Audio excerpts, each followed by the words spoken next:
बसले. ऐका, यशोदा घुसळण करायला बसले आणि घुसळण करत असताना भगवान परमात्मा रडायला लागला. देव रडायला लागले, यशोदा घुसळण करायला लागली. पूर्वीच्या बाया सगळी कामं मेहनतीने करायच्या, हाताने करायच्या. यशोदा घुसळणं, दळणं ही पूर्वीच्या बायांची कामं. आता पूर्वीचा काळ आणि आताचा काळ बराच फरक आहे बरं का, बराच फरक आहे. कसा फरक आहे?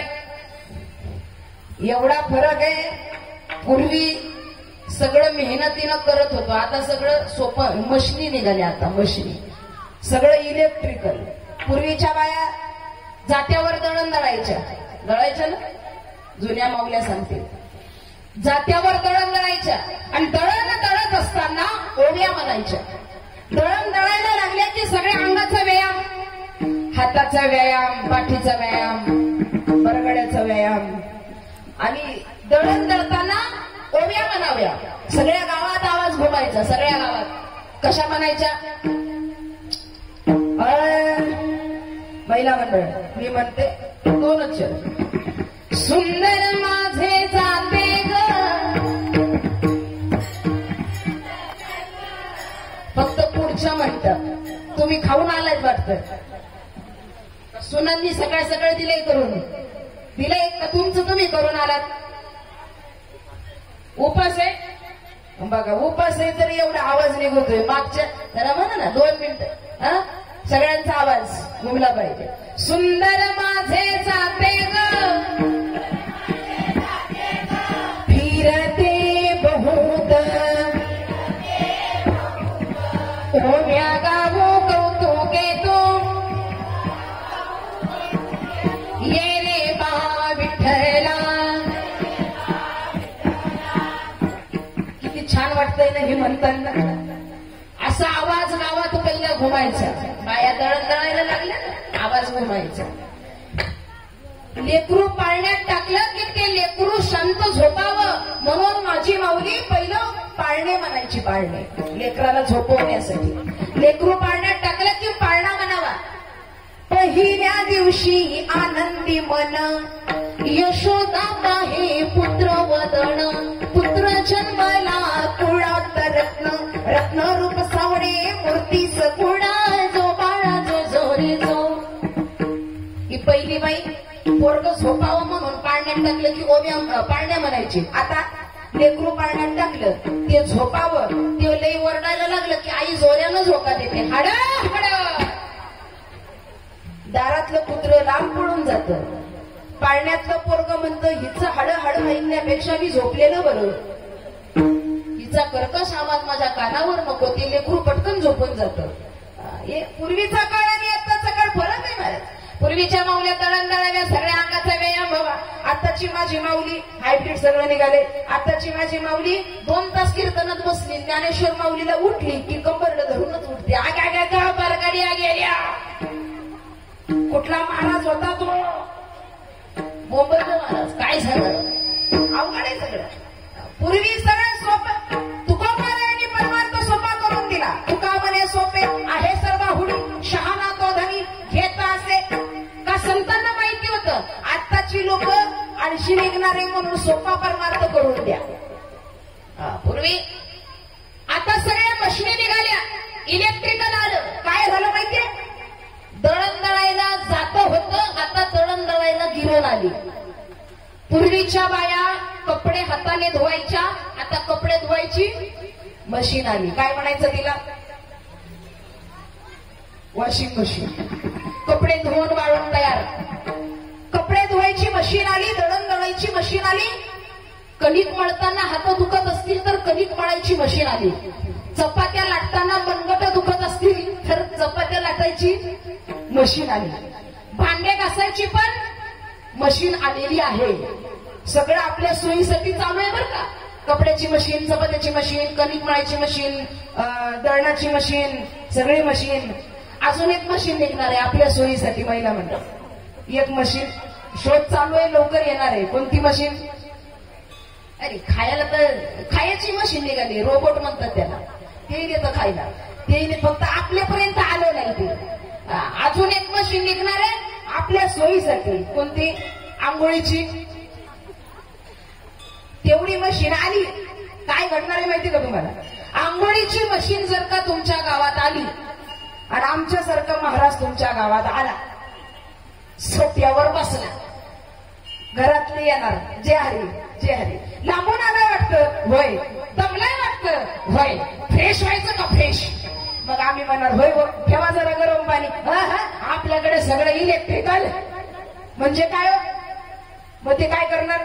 ते घरच्या पत्नीला बोलावणार, अगं इकडे. ती येणार, काय हो?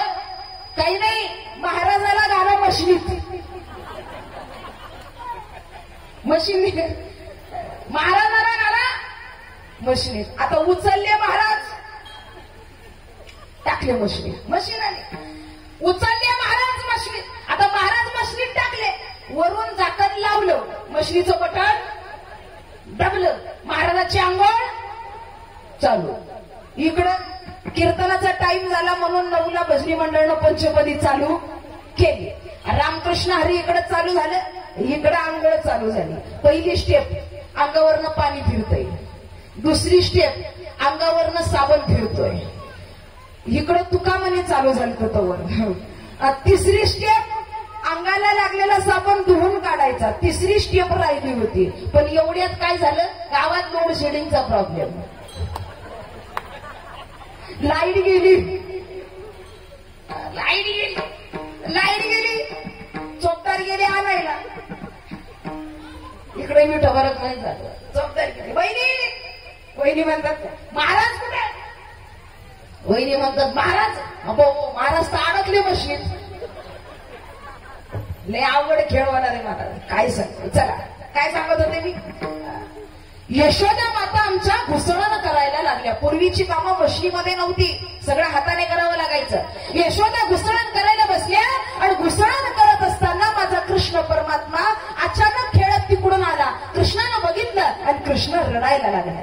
कृष्ण रडायला लागले आणि भगवान परमात्म्यानं रडता रडता यशोदा मातेला आवाज दिला, आई. यशोदेने विचारलं, काय झालं बाळा? आई मला ते पाहिजे. काय पाहिजे? ते पाहिजे. दही देऊ? नाही. काय पाहिजे? ते घुसळत होते ना, त्या मडक्याकडे बोट दाखवावं कृष्णाला. रडायला, मला ते पाहिजे. मडकं पाहिजे? देऊ मडकं? ना.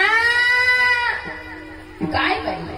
ते पाहिजे. दोरी देऊ? घुसळायची दोरी होती, दोरी देऊ? नाही, मला ते पाहिजे. काय हवंय? रवी पाहिजे? नाही. रवी नको, मडकं नको, दोरी नको, दही नको, दूध नको. यशोदा वैतागली, कृष्णा काय पाहिजे? एवढा वेळ झालं रडतो. काय मागणं होतं कृष्णाचं? आई मला दही नको, मडकं नको, दोरी नको, दही दूध नको. मग काय हवं होतं कृष्णाला? मला ते पाहिजे. म्हणजे काय? घुसळण करत असताना घुसळण्यातून जो घुम घुम घुम आवाज येत होता, तो आवाज मला पाहिजे. काय कृष्णाचं मागणं? आई घुम घुम ते पाहिजे. हे दे मला ग, ते दे मला, मला ग ते दे मला. हे दे मला ग, ते दे मला, हे दे मला ग, ते दे मला.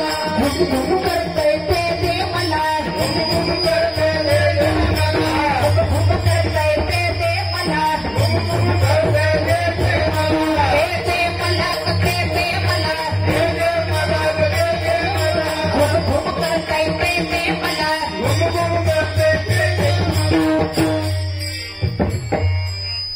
रडणाऱ्या भगवान कृष्ण परमात्म्याला यशोदा मातेनं कडेवर घेतलं. कृष्ण रडायचा थांबतच नाही म्हणून एका अंधाऱ्या खोलीमध्ये नेलं आणि यशोदेनं सांगितलं, कृष्णा आता जर तू रडलास गप्प बस. आता जर रडलास तर बाबुल बुवा येईल आणि तुला खाईल. रडू नको कृष्णा, गप्प बस. हे बघितलं अंधार आहे, बाबुल बुवा येणार तुला खाणार. गप्प बस. रडलास तर बघ आवाज त्याला जातो हा ऐकायला. कृष्ण जोरात रडायला लागला. काय झालं? मला बाबुल बुवा पाहिजे. मागणं कृष्णाचं, ही चरित्र कृष्णाचं, हे लीला भगवान कृष्ण परमात्म्याचा.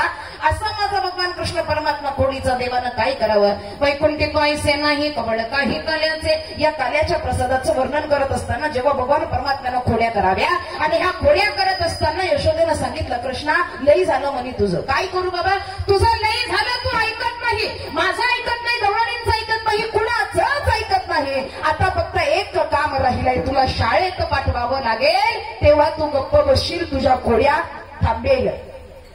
शाळेत पाठवायचं राहिलंय, तुझ्या खोड्या थांबेल.